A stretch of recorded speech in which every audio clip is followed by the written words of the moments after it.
Okay, welcome to Newbury Buddhist Monastery again. We may have met yesterday, and for anyone who have not logged in yesterday, a warm welcome to everyone.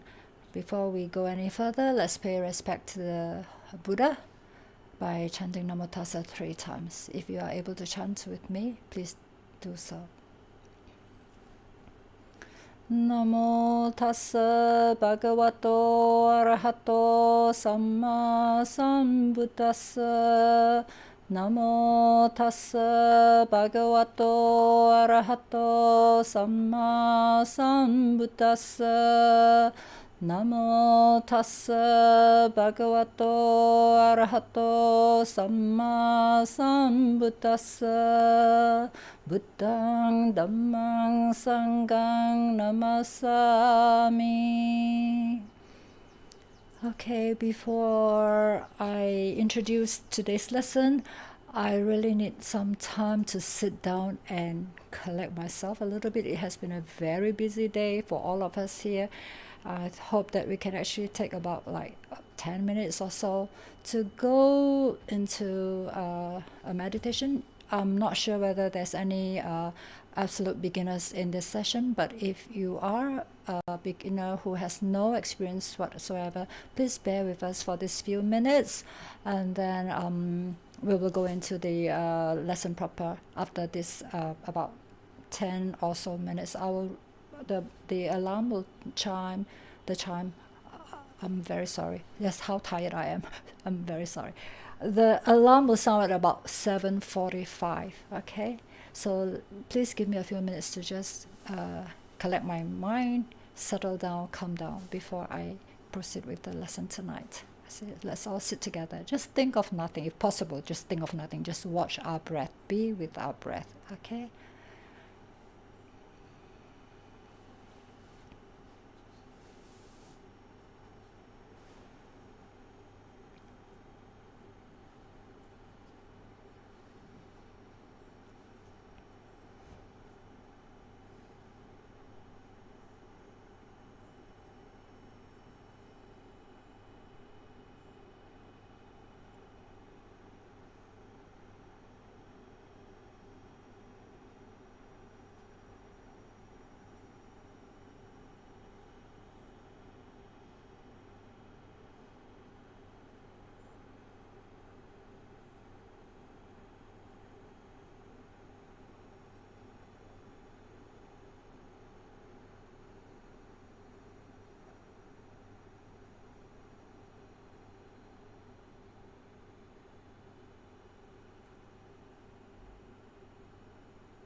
Thank you.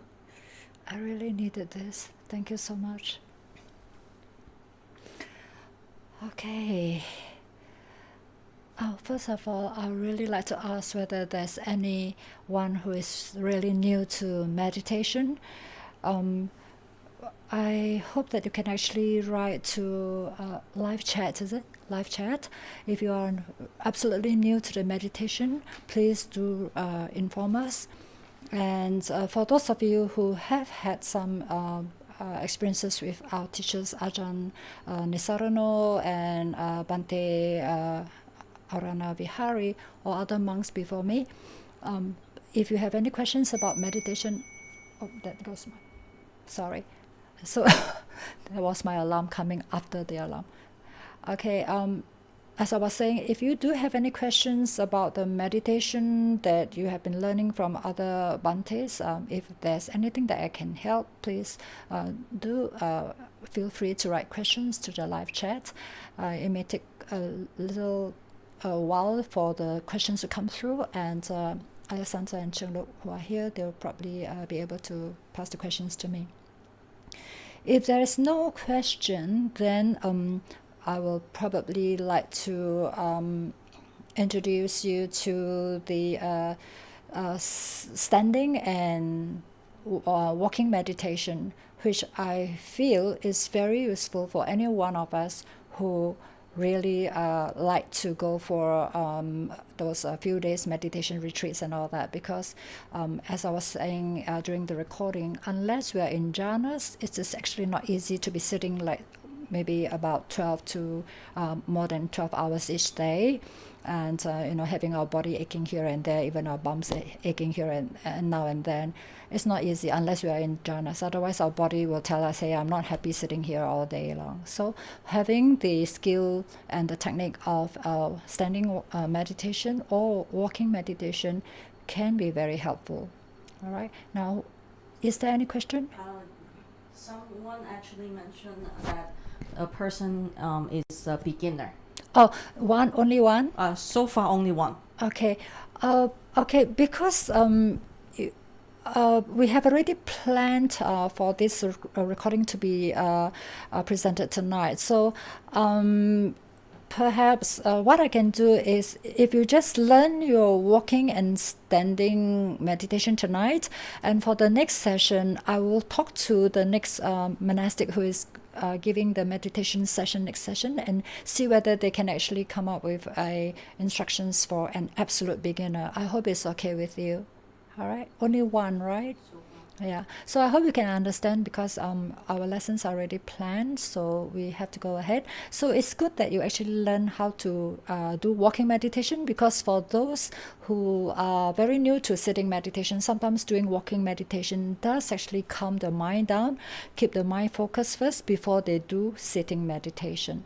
So I hope you can put up with us for tonight, and for the next session, I hope you can actually tune in, log in, and then we'll see whether the next monk who is doing the lesson can start by giving absolute beginners some instructions. Okay, thank you so very much. Do we have any questions? Not yet. Okay. So while we are waiting, if there's any questions coming in while we're waiting, as I was mentioning, to learn walking meditation and to do standing meditation is helpful in retreats, or even sometimes in your own home when you're actually doing your meditation. Sometimes, our mind may be restless and it's not possible to sit down. The walking meditation actually does help. Now, standing meditation actually is rarely used, but there will be occasions when, we go for meditation retreats and it's raining dogs and cats outside. The meditation hall is just too small for us to do walking meditation, because it will be disturbing other meditators who are doing sitting meditation. So the standing meditation is helpful, because you are able to just stand at where you are seated, just stand in front of your seat or behind, it doesn't matter, without making any noise, so we will not be disturbing our fellow practitioners. So that comes in useful when there's not enough walking meditation paths outside, or when there's no supportive condition for us to do walking meditation outside. So standing meditation is actually very helpful, and that is actually something that we can actually pick up. And then when we actually sit for too long and our body is not happy with us, at least we can not fight the discomfort of the body, but just do standing meditation. But of course, a lot of times the walking meditation and sitting meditation does help each other. Okay, so these are the things that really have been practiced. Standing meditation, I'm not sure whether has been taught regularly, but for us, of course, we have been taught the 4 postures of meditation. So for retreats, sitting, walking, and standing does help, depending on the conditions. Okay.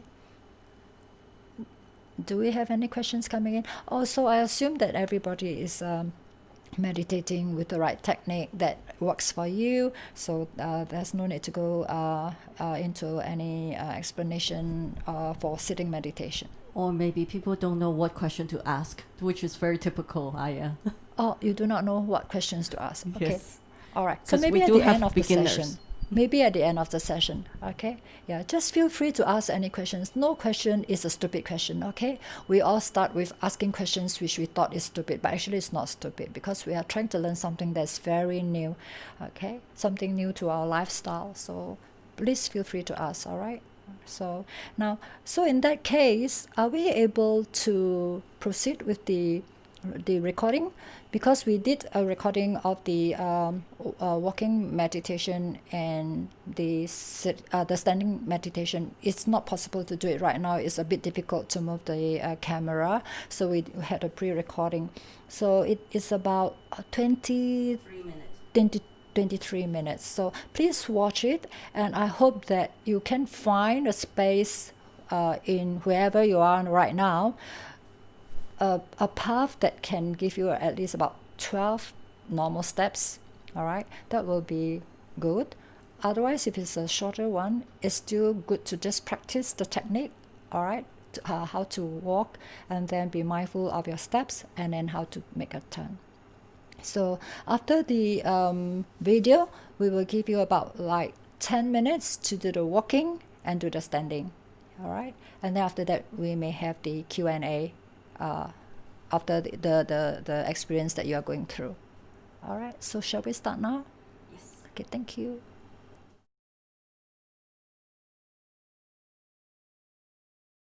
So when we are doing walking meditation, we start at a point, find a path where you have at least about like 12 to 15 steps, normal steps that we can take, and then you can actually go back and forth along that path. So I'm not sure whether every home is able to have this kind of space at home. Otherwise, if you want to do outdoors, if you don't mind people looking at you, then you probably can do outdoors. But I would suggest that for a beginner, it's best to do it in the privacy of some place so that you are not very, conscious of the fact that people are just staring at you and wondering what you are doing.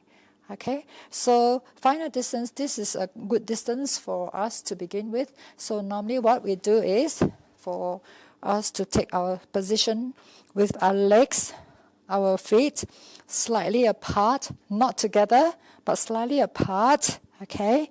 And the distance is more or less about the distance of your shoulders, from shoulder to shoulder. That's the distance. And you can either put your hands on your side or in front or behind. Okay, you can do anything that you find more of a balance while you are walking. Now, before I start, I really have to mention that I do have a little bit of ear infection, which is affecting my balance. So if I lose my balance afterwards, usually we lose our balance when we have this kind of vertigo or something like that, or when our concentration, our mindfulness is lacking. If we lose our mindfulness and we start to think of something else when we're walking, sometimes we do lose our balance. All right? So I'll just demonstrate right now, walking back and forth.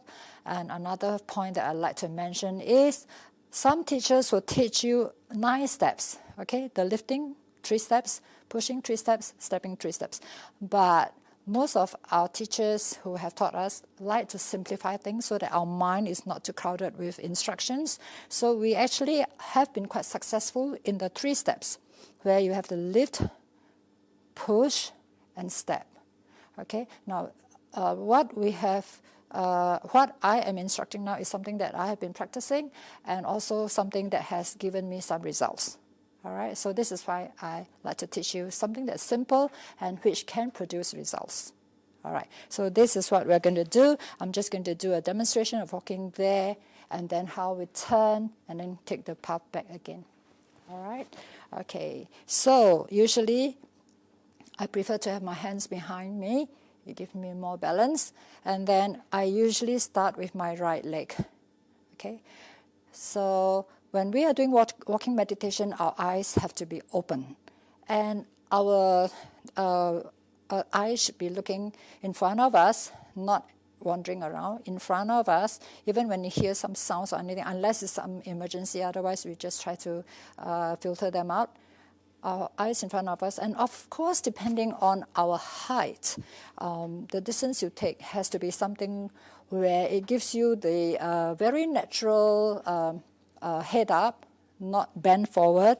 Okay, your natural position of your head straight with your body, and then your eyes are able to look right in front of you. So like for me, here to there is probably 1 point something meter. So depending on our height, okay, something that's what you call convenient to you and comfortable to you. An important thing is not to be bending our head like that. All right, head straight, eyes focused right in front of you. All right, so this is the position that I usually start with. My hands behind my back, legs slightly apart. Okay, and I'm going to start with my right leg. So mentally, we note, you don't have to repeat all the time, but mentally, we just note the movement of the leg. Okay, the leg that we are pushing forward, or the leg that is going to lift up. So I start with my right leg. So right now, we have to start with 3 deep breaths.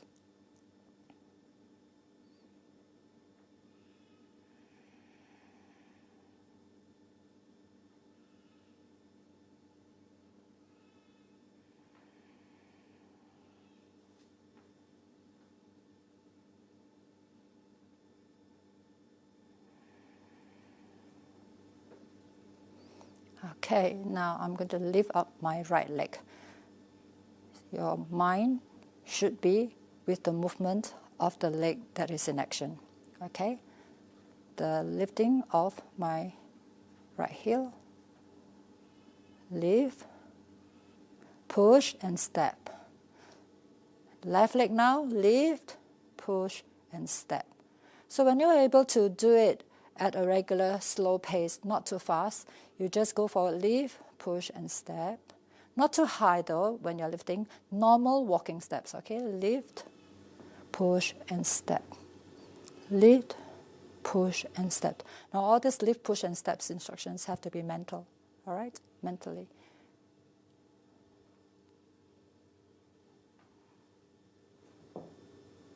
Lift, push and step. Lift, push and step. Lift, push and step.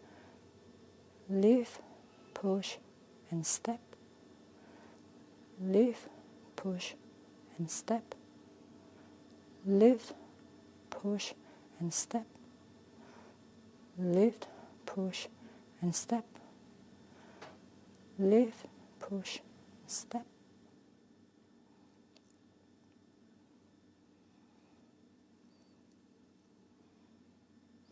And when you come to the end of the path, you started with your right leg. So we would like to end with our left leg so that both feet are in line. Okay, so this is my last step. So this is my lift, push, and step, which is in line. Both feet are now in line. Now, right now we're going to do the turning. The turning to face the other side, okay? Usually for beginners, we will instruct you to take 3 little steps. All right, 3 little steps of about 60 degrees, so it adds up to about 180 degrees to face there. So again, with mindfulness of the 2 steps, all right? 3 steps, but a two-step method. So what we do is, we do, because I started from my right leg, so I'm going to turn on my right. We'll do a right lift, about 60 degrees, All right? Okay, right, lift and step, and followed by the left foot, lift and step. Not to put your legs together because you'll lose your balance. Okay, another second lift and step, left leg, lift and step. You can really feel your whole body being turned around with these actions of your feet. Okay, the third one, lift, step, and lift, step. So the turning around is just two actions, lift, step, lift, step, but with a little turn. So right now, after 3 steps, we are now facing the other side. Okay, so again, we start the usual process of the lift, push, and step again, and go to the other side.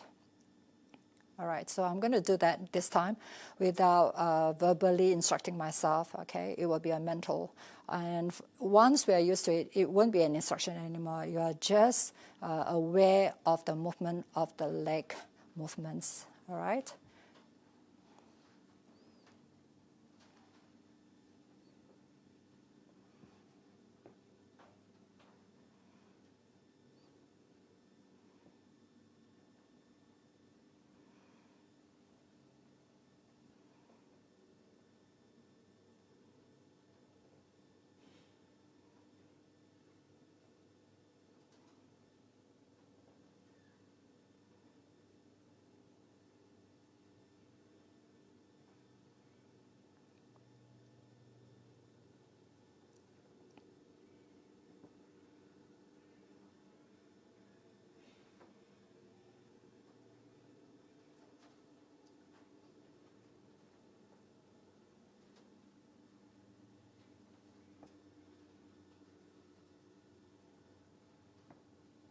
Okay, we have come to the end of this path. So again, the turning, right?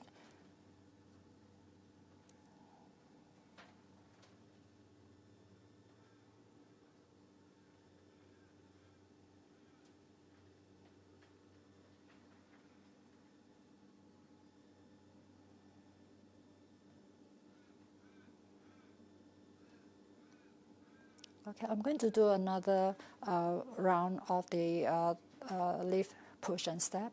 Okay, again without instructions, just for you to be familiarized with how one should do it. Okay.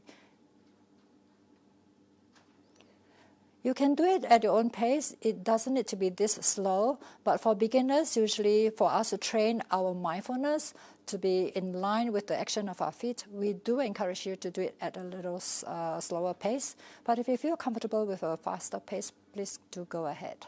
All right, so it's all up to the individual's comfort level, but you have to be really mindful of your mind with your action.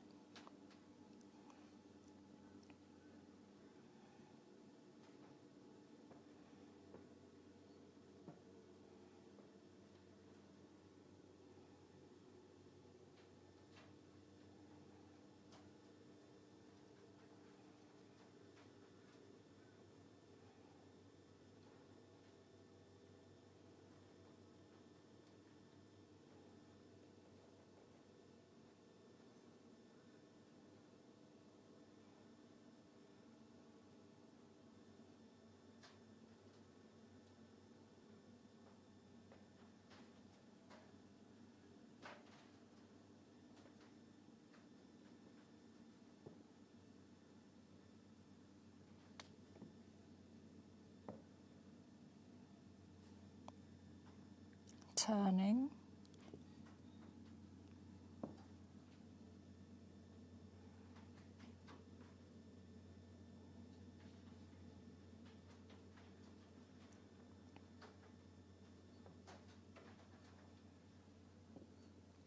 So here we are. This is a simple process. As long as we are very mindful of what we're doing, mind together with the action of our right or left foot, then that's how we train ourselves. And once we're able to do it with focus, you'll find that something pleasant will happen. I'm not going to say what will happen. You practice, and then maybe you can feedback what is happening.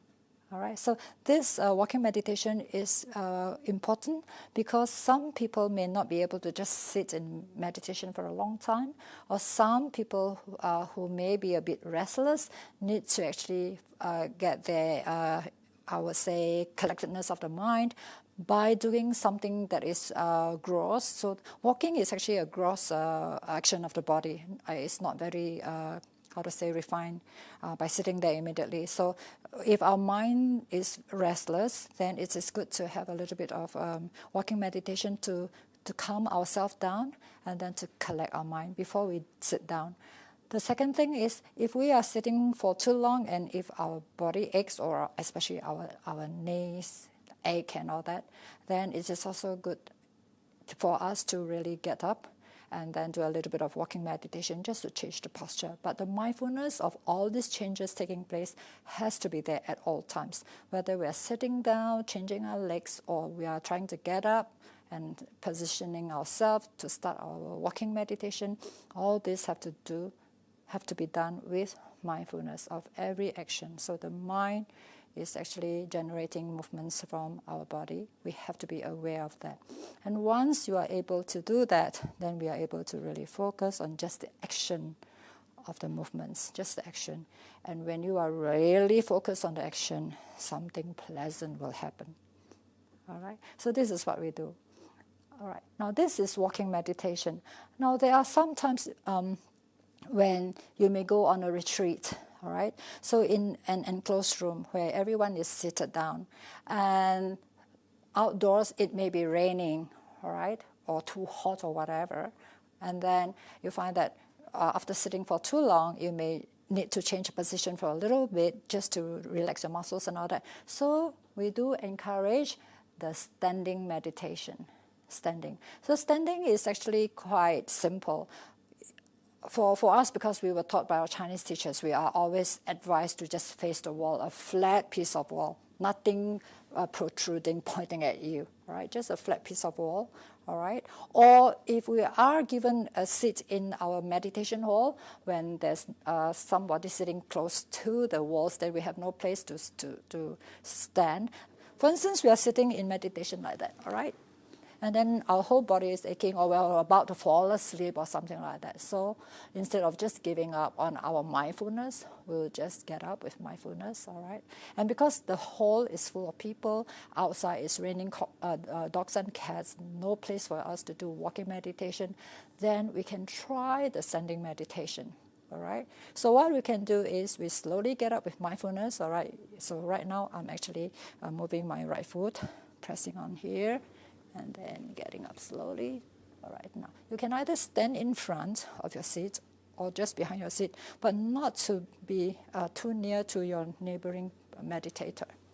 All right, so again, the standing position is as what we have taken just now for the beginning of our walking meditation. Again, with your feet about the distance apart, about the distance from your shoulders. And again, you can either put your hands here in front or behind. Okay, anything that's comfortable to you. With standing meditation, you can close your eyes, of course, because there's no movement of the body. It's just standing there. And the method of the breath meditation while standing is very similar to sitting meditation. So what we need to do is just to ensure that we're standing in a very comfortable position, all right?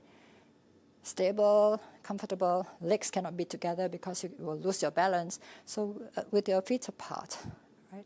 And then again, whatever is comfortable to you. Like for me, I'm very used to having my hands behind me. It gives me balance that way. So I'll just do it the way I used to do it. My eyes closed. And again, I start with 3 deep breaths.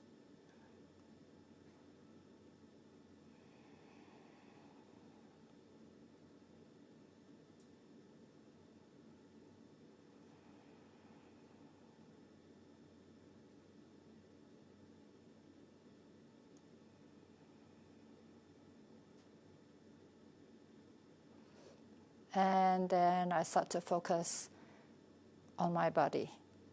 My teachers have never taught me the sweeping of the body when we are doing standing, so most of the time I don't do that. I'll just ensure that I stand in a very comfortable and secure position where I'm balanced, I find my balance, and then I take the 3 deep breaths, and I start to focus on the nostril, if you're able to find your breath there, or if not, at the abdomen here, the rising and falling, just as what has been taught in your sitting meditation. It's best to focus on the abdomen, because when you focus on the chest area, your breath will be quite shallow. We prefer that the breath goes deep into here, the abdomen.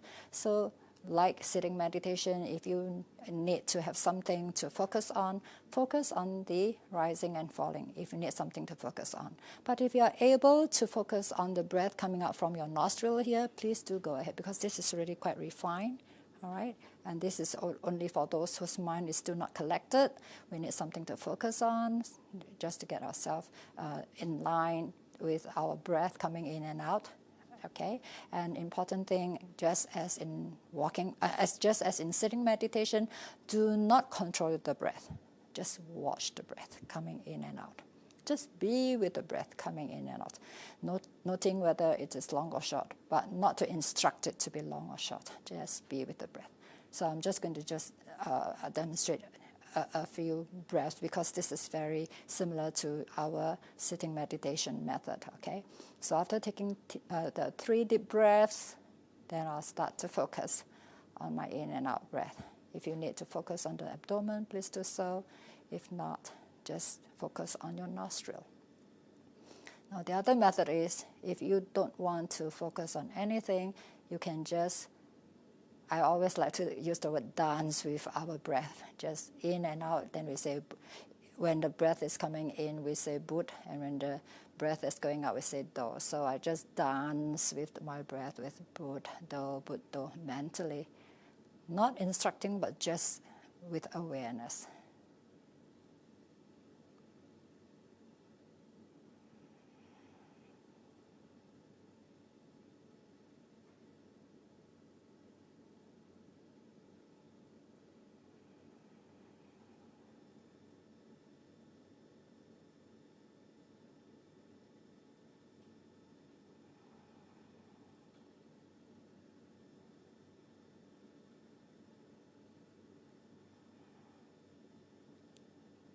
So likewise with our sitting meditation, even when we are doing standing meditation, our mind can actually start to run away from us.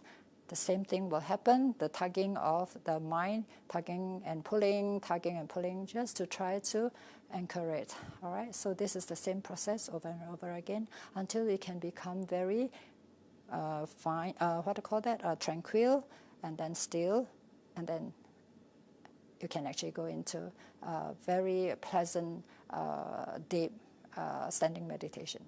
All right. So these are the 3 methods that are usually used when we go for a few days of retreat, because unless we are in jhana, sometimes it's almost impossible for us to sit for many, many hours without feeling some kind of body discomfort. Okay, you have to be so lucky and fortunate if you don't go into jhanas but not feel any bodily discomfort. So in order not to fight it, if you're able to focus on the pain, which is another kind of meditation, focusing on the area of the pain and then getting out of it by detaching, of course that's fine. But for beginners, not many of us can do that, so this is the reason why we always encourage, instead of just tolerating the pain, gritting your teeth, just change your position, make yourself comfortable and enjoy the meditation. Right? So standing or walking and sitting, these 3 types of meditation. Of course, the 4th type is lying down. And this is something that I don't usually encourage you to do unless you have a very big meditation space, because a lot of people actually lie down in the meditation hall, fall asleep, and start to snore. And that will actually disturb our fellow meditators. Okay? So this today, this is the instructions for the walking and standing meditation. I'm not able to see all of you. Usually when we do teach walking and standing, we do like to see how you all are doing it, and then we can correct if there's anything wrong. But because we are not able to do it today, maybe you can just try it at home, and if you have any questions, you can always ask. All right, so these are things hopefully that you can pick up on, and then when you go for your retreats, you will be very comfortable to spend the few days of retreat, or even 9 days or 2 weeks, you will not feel bored. You will be able to really enjoy the meditation retreat, because you know how to get yourself comfortable instead of just sitting in one position. So when we go out and do walking meditation, we also need to use the same method, not just to walk and see the flowers, the weeds, the trees, beautiful, oh, lovely, lovely, lovely, lovely. No, it's all the focus on the steps, and something pleasant will happen. Okay?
Okay, all right. So it's because I can't see you, so I do not know what is happening. Usually after the instruction and demonstration, we will actually have the students walk right in front of us so that we can see whether they are doing the correct exercise. But since I can't see you, I'll just assume that you all have more or less understood my instructions, and hopefully you're able to put it into practice and feel how it goes. Right? So usually walking meditation is much more easier to follow because there's this movement of the legs, and the mind is actually giving instructions to the feet to move, and that is easier for us to be aware. The mind giving instructions there. Whereas in sitting meditation, we are actually trying to be with the breath, which is actually a natural phenomenon which comes when we are a living person. So that will be a little bit difficult. So usually most people will have the feedback that it is so much easier to do walking meditation so that they can train their mindfulness, their mind to be with the movement of their feet. All right. So if you have any feedback, please do write in to live chat. I believe we do have 2 questions. But before I answer the questions, there are certain points that I perhaps need to mention. If you do go to a meditation retreat, and if you feel that there's a necessity to do standing meditation, I would really suggest that you speak to your teacher first, because not many people actually do standing meditation inside the hall. It depends on the tradition that the teacher is teaching, and also whether the teacher is able to accept your standing right in the meditation hall when other people are sitting in meditation. For walking meditation, is very normal. Usually in a retreat center, there's either the meditation where you have the walking paths, or you can actually do it outside and pick your own path to do walking meditation. Now, another point to be aware of is when you are doing a group meditation, do not compare the pace of your fellow practitioners. Do it at your own pace. Okay, always do it at your own pace. Do not look at what other people are doing. Just do it at your own pace so that your mindfulness is maintained at all times. Okay, so another point that I'd like to mention is that walking meditation or sitting meditation or standing meditation doesn't need to be practiced at a retreat center or when you go for a retreat. You can actually practice it anywhere when the conditions are supportive. Like sometimes, we always joke about people getting impatient when waiting for somebody at a arranged place. So instead of getting impatient, you can just either sit there or stand there and do meditation, because sitting meditation and standing meditation is actually just trying to follow the breath. All right. And then for walking meditation, when you go for your evening walks, okay, instead of chit-chatting with your partner or your friends or whoever, all right, unless you are with a dog which is leading you or you leading the dog, I'm not too sure. But if you are really just walking in the park, you can really practice your walking meditation, and you find that something pleasant will be experienced really when you are really focused on your steps. Okay, the mind with the steps. So all these things can be done anywhere, and that is really training our mind to be focused, our mindfulness to be stronger, all right, and the awareness of what our mind is telling us to do sometimes, especially when we are telling our right leg to lift, to push, to step. That is actually the mind giving instruction. So mind is always the forerunner of all our actions of speech and body. All right. So this is much more easier for us to be aware of, to be mindful of. It is easier to train our mindfulness from all these what we call gross actions of the body. Okay, so this is something that is really helpful. I mean, I benefited from it, and our fellow practitioners have benefited a lot from walking meditation, especially when the mind is not collected, when the mind is restless. Sometimes walking meditation does help, or sometimes we feel very tired, we sit down, we tend to nod and fall into a sleep, then just get up and go for a walking meditation. So it's very useful. All right. So we do hope that if you have questions, please do write them in. And I believe we have already got 2 questions coming in. Yes, Ayya. So far we have 3 questions. 3. Okay. What's Yes. the first one? The first one, if someone has knee problems, so can't really bend legs and sit, Oh, yeah. is it okay to use a chair? Sure. If okay, is there a specific height the chair should be when meditation starts by doing chanting? Thank you. Okay. Now, okay, thank you. I would like to demonstrate how we sit on a chair. Now, some teachers will say that it is okay for you to lean against the back of the chair, but our teachers were very, very strict with us. If you really want to do meditation of mindfulness, it's best not to lean against the back of the chair. And yes, you actually asked the correct question. How should we sit on a chair? What kind of height? So, first, we'd like to focus on the chair itself. Ayya Santa will need to move the camera. Okay, now, can you see the chair? Now, it's best to have a straight back and straight seat. All right, so that you don't, some chairs are too comfortable. No arms. This is a good chair for meditation. And when we sit, the height of the chair should be the height where when you sit, your feet can be firmly planted on the ground, or if the chair is slightly higher, put a little cushion or something so that you can actually sit there. And do not lean against the back unless you have a back problem.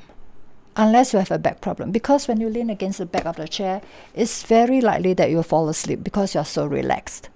Right? So usually when we're meditating, we are always advised, keep your back straight.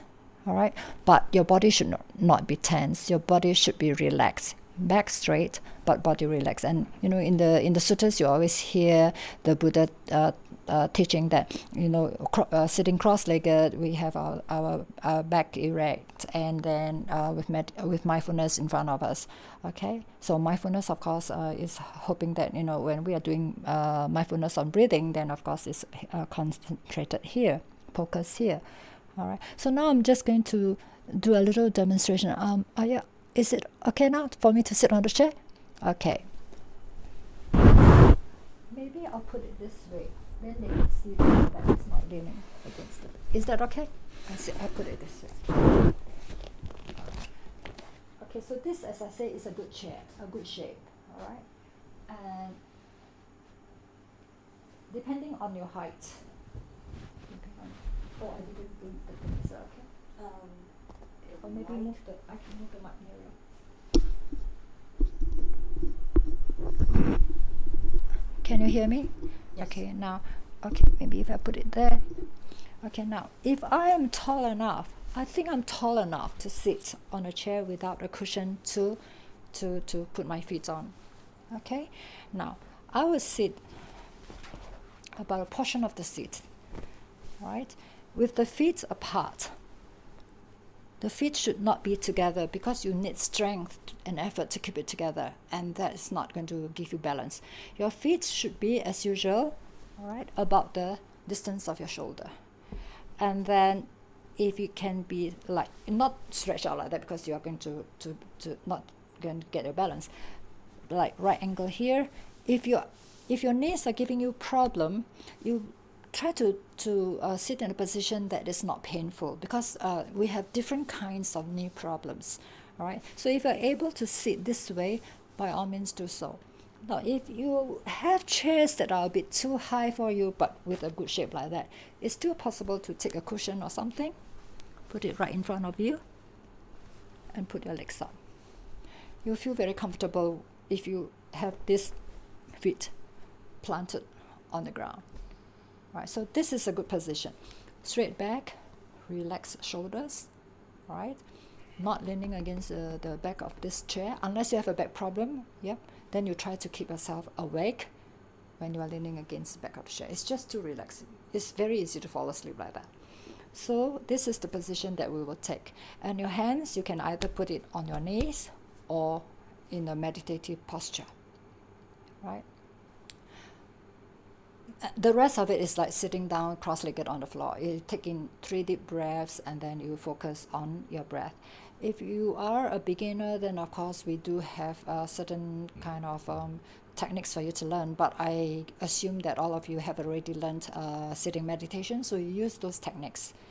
Any technique that works for you, get that technique to work for you all the time, and don't switch from one technique to another. Try to use a technique that gives you that calmness of mind, collectedness of mind, and slowly you can actually become so aware with your mindfulness, with clarity of awareness on your in and out breath. Okay, so all these things have been taught to most of you, I believe. So you just use this technique. All right, sitting on a chair or sitting cross-legged on the floor, same technique for breath meditation. You can close your eyes so that you have one less sense to take care of. I hope that helps. Okay, so this is sitting meditation. Okay, make sure that you don't have the pain, because sometimes it's not easy to meditate with the pain there, and usually we don't encourage you to fight the pain. If we are meditators to a certain level, we can actually look at the pain and try to detach. But most of us who are beginners, we would rather try to make ourselves comfortable and then enjoy the meditation so that we can start to have peace, okay, and the joy of going to this practice of meditation. Okay, is that all right? Okay, good. So I go back down there? Okay, right. So let's see, I move this here, this place. Here? Okay.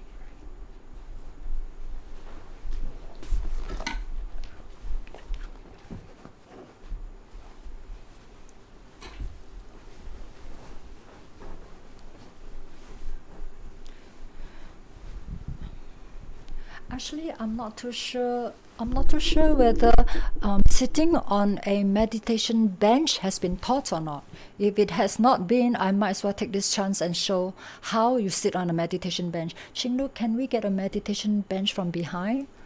Again, you have to move your camera. Okay, I'll just teach you how to sit on a meditation bench, because sometimes there are certain people who can't sit on the floor because of bodily postures difficulty. So there are good meditation benches that is available in the market. Yeah.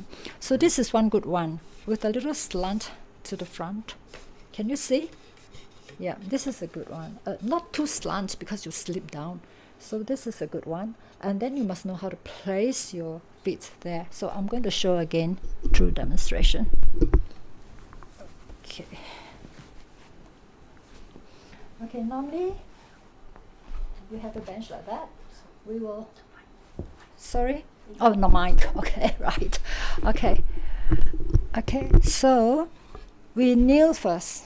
Kneel with your legs. Okay, with your feet like that. Put this chair here with the slant side under, just under your bum, and that's how you sit. It's very comfortable. It's very comfortable. And some meditation benches actually come with cushions. Those are very comfortable. That way, you don't really need to sit cross-legged, okay? And of course, your knees need to be good, right? And you can actually sit there and do the same practice of mindfulness on your breath. Okay, so these are the things that we can do. Sitting on the cushion, and even sitting on the cushion, don't sit on the full cushion. Make sure you sit maybe about 3/4 of the cushion so that you have a little slant to the front. Want to show the cushion? Okay. Now this is the cushion. Okay, wait 1 minute. Now, of course, we have a heart-shaped cushion here, right? Some of us prefer to sit with our bum here. Some of us prefer to sit with our bum here. Some of us have round cushions, right? Round cushions. So we don't sit on the full cushion. We sit about 3/4, so that it gives us a little slant to the front in order for our... I'll just do this as a demonstration. Okay. Now, if you don't sit the full cushion, you have the height behind you to support your back, and then if you have practiced meditation long enough, okay, I'm just doing a half lotus, all right? then your knees can be on the floor. Because of the height behind, your knees can be on the floor, flat, and that gives you balance. Right? So these are the little things that helps us to get comfortable with our posture before we really start our mindfulness training on our breath. Right? Is there any other posture? I think this is about that. Okay? So, yep, and if you can't do a half lotus, don't worry. Do what we call a quarter lotus. So your feet, one foot behind the other, flat on the floor. And if you're a beginner, it doesn't matter if your feet are pointing skywards, as I was mentioning in the recording. It's okay. I started with my feet, my knees pointing up skywards. It's because our muscles are not used to it. So once you keep on sitting and sitting and sitting, your muscles loosen up, and then you get cross-legged. Some people actually want to try what called the full lotus. You can try that too if you want to. Okay, it's very, very comfortable. It's very, very well balanced.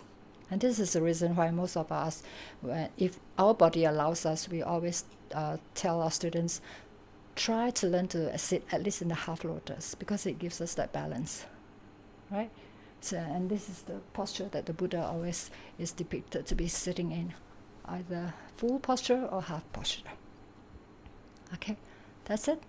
Okay, since I'm here, I might as well sit here. What's the second question? What's the second question? Okay, hold on, let me set up the Lazy to move back. Okay, second question, Ayya. Should we synchronize walking with breathing? Oh no, you can't, because the walking meditation is when your eyes should be open and then your mind should be the steps. You cannot synchronize with your breathing. It's going to be very difficult. So walking meditation is different from lying down or sitting or standing. This is the reason why, when we use our mindfulness on the different steps the movements of our steps, it is much more easier to be in line, the mind to be in line with the movements. So do not use the breathing on walking. It's always the mindfulness on the movements of the legs. Okay, with that focus, you can still come into a very good state of mind, collectedness of the mind. Hope that answers your question. The next question, Ayya. I do practice walking meditation in morning. Thanks for clear instructions. During standing meditation, I am focusing on the sunrise warmth on my body or soul sensation. Is it correct? Okay, you can actually start with that. There's nothing wrong with that. Sometimes when we are doing sitting meditation, our teacher also sort of like instructs us to actually have a feel of the body doing the body sweeping exercise. It is okay, but at the end of the day, if you really want to practice into stillness of the mind, then of course all these kind of external experiences has to be dropped at a certain time. Of course, it will sort of like help you to go into a very relaxed state when you are actually enjoying the sunlight on you and all that. So your mind is actually in thoughts and in perception of what is happening. So when I don't know, for me, when I'm doing meditation, my aim is to go into the stillness of the mind. All right, to be still where there are no thoughts. That is my aim when I do meditation. Okay, because with stillness of the mind, then the Buddha mentions about sama samadhi comes panya, wisdom. So we have to go into a state of samadhi, which is actually very still, without thoughts, right? Without thoughts, without thinking. Right, so all these things are dropped. So it is okay if you enjoy it. Just be comfortable with it. Then after that, drop it and then go into your breath meditation. This is how I feel should be done. The last question so far is not meditation question. It's okay. Okay. Yeah. If one is walking the path and your partner is not supporting because is unwilling to see, what is your advice? So the question is, what should one do, is it? Yes. Okay. Now, as the Buddha has mentioned, you cannot have 2 feet on 2 boats. Okay, the Buddha didn't actually say that, but it's like you either choose the spiritual path or you choose the what we call the mundane path. All right. So if you want to make your partner happy, you have to understand that he needs his kind of support too. All right, to be fair to him, because we can't expect everyone to be on the spiritual path like us. Right. So if you are really, really concerned about how your partner feels, all right, then you have to come down to the level of your partner's needs, so that you can have peace, happiness, and harmony in your relationship, if that matters to you a lot. Otherwise, if you are in a condition to really go into the spiritual practice, then we will have to consider what we call renunciation from the mundane path. Right? And this is why the Buddha has mentioned you cannot be either halfway here and halfway there. You are going to be very confused, and you are not going to find joy and happiness in your practice. Right? So either, if your partner means a lot to you, either you actually come to a compromise to see how you can actually make him happy and make yourself happy too, and slowly show him the what we call quality of the life that you have, the happiness and the peace that you are experiencing. Your partner will be wondering, what is this person doing? He or she seems to be different from the time I met. Something is happening which is actually good, because he or she is treating me very well and making me happier than before. Something is happening. So out of curiosity, probably they may even follow your path. Right? But if really it comes to a situation when the family members can't support our spiritual practice, then I would suggest that you consider being kind to yourself and being fair to your partner. All right, to see whether you can actually go into the spiritual path, if that is most important to you. We have to make a choice eventually. We just can't be at 2 places at one time. This is why we, most of us have good family lives and all that, but there comes a time when we felt that we are still feeling that something is missing in our life. And this is the reason why we choose to renounce the family life, renounce the worldly life, and then take the full plunge into the holy life. And it has given us a lot of joy, right? But of course, we have to be very fair to our partner. We have to be kind to them, come to an arrangement how you can actually prepare them for our renunciation. They will know. When we start to walk the path of renunciation, our family members will notice that. Step by step, they know we are walking out into the spiritual path. So we just have to be kind to them, give them the chance to look for their own happiness and all that. This is what my personal experience has been. All right. I don't have a Buddhist family. My mom is the only other Buddhist in the whole family, but I have very good siblings of different religious background, but they do support me, unlike my immediate family, right? So I had to prepare my immediate family for my renunciation, but I had to make sure that they are happy. I'm not running away from my problems. They have everything there to support them in the happy worldly life.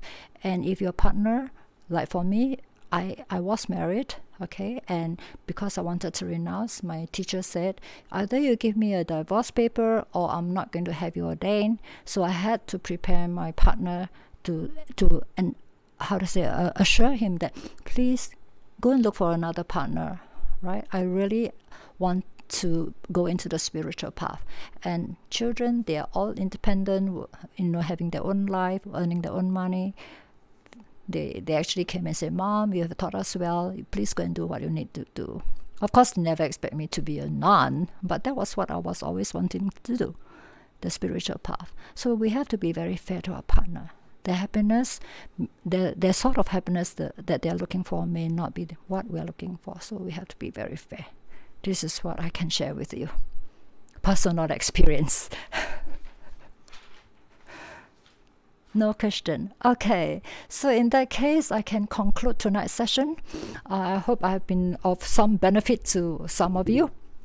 And if there's any questions for the next session, by all means, I think like, December 21. sorry, Your next session? my next session is when? December Yes. 21st. Oh, thank you. Okay. I don't even know when my next session is. Okay, December 21st is supposed to be my next session. So if you have any questions after going through the practice, please feel free to ask questions. Okay, and if there's anything that you really like me to teach, because I believe the teachers have been teaching sitting meditation, anapanasati, and of course we have to have other lessons to come in to prepare us for good meditation. That means we need to have good sila, the opening of our hearts and all those things, how to overcome our 5 hindrances, all those things. I believe all the teachers have already touched on that. So if there's anything that I can actually teach that is something new, like contemplation on like anicca or contemplation on anatta, dukkha, we don't have to teach. Everyone has gone through dukkha. So yeah, so we have been taught contemplation on anicca, so that it can really give us a feel of, yeah, everything is not permanent. And we also have been taught on contemplation on anatta. Nothing is there on its own entity. It's all causes and conditions coming together. It's just like for tonight, if I don't have Ayya Santa here, if I don't have Sri Jut or Landon somewhere else, I think they are all part of the game tonight. And if I don't have Chingluk to lend us his what do you call that, mobile data, and Auntie here trying to help me with having an audience right in front of me, and me being able to do this job here, having this place here, all these conditions coming together. If all these conditions didn't come together, we wouldn't have tonight's session, right? So this is why it's called anatta. It's all based on causes and conditions coming together for anything to happen. And for anything that is based on conditions to happen, it also will cease when the conditions are not there. So all these little steps of contemplation can actually reinforce our understanding of what is anicca and anatta. Okay, so I'm not sure whether you are interested to learn those things. I can always ask next time when I'm on. Question received? Okay. Actually, one question. If people do have some idea for your teaching topics, how can they reach out to us? Just inform the next teacher. Just say that for Ayya Upekkha session, can we request for this? And I have to know how to teach you on the topic that you're requesting. So it will be good to let the teacher know what you expect of Ayya Upekkha. Then I will respond with yes or no. If I do not know how to teach what you're asking for, then I have to be very truthful. I can't teach that. But if it's something within my scope of practice, then of course I'll be very happy to try to have a session on that.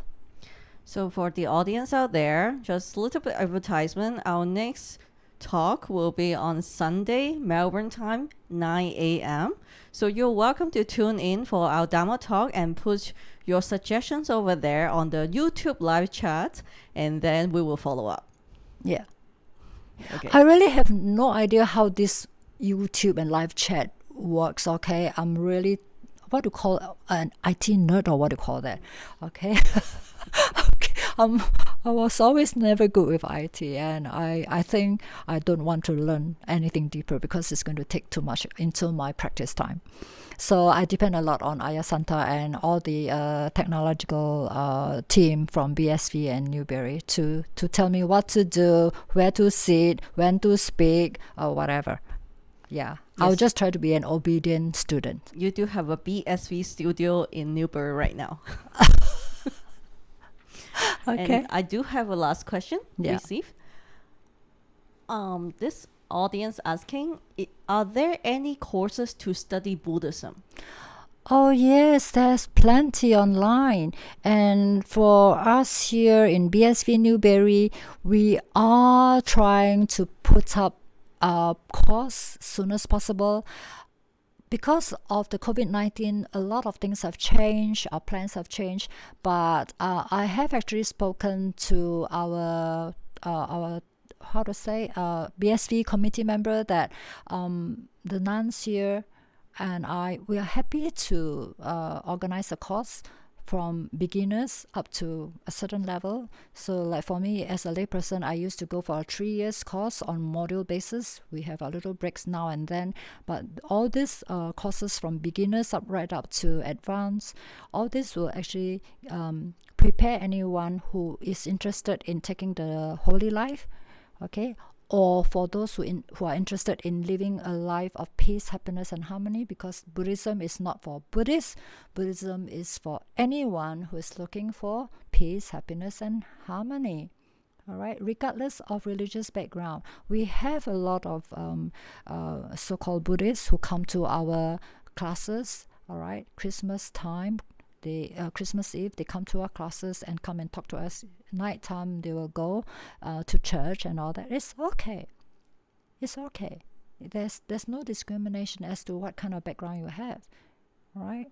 So we welcome anyone to actually come and ask questions about how to live a happy, peaceful life, right?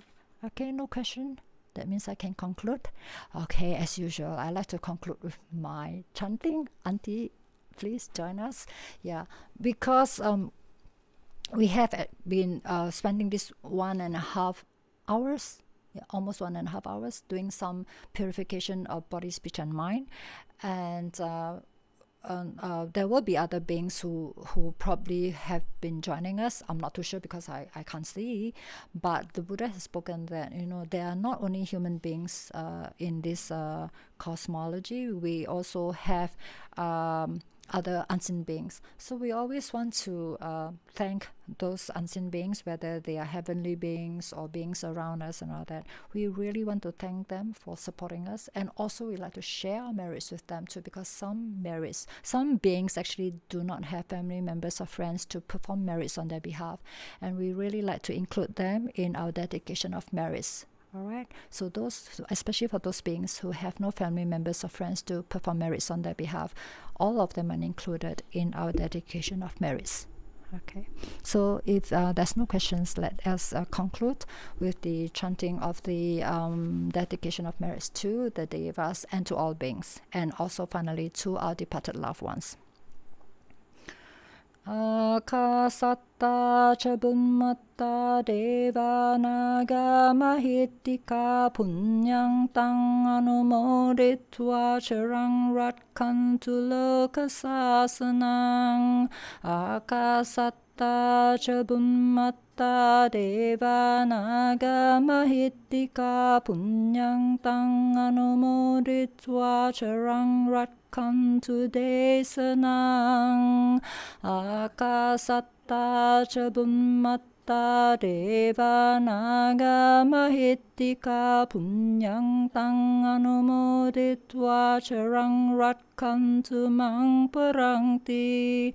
Etavata camhehi sapatang punya sampadang sappe deva anumodantu sappa sampati siddhya.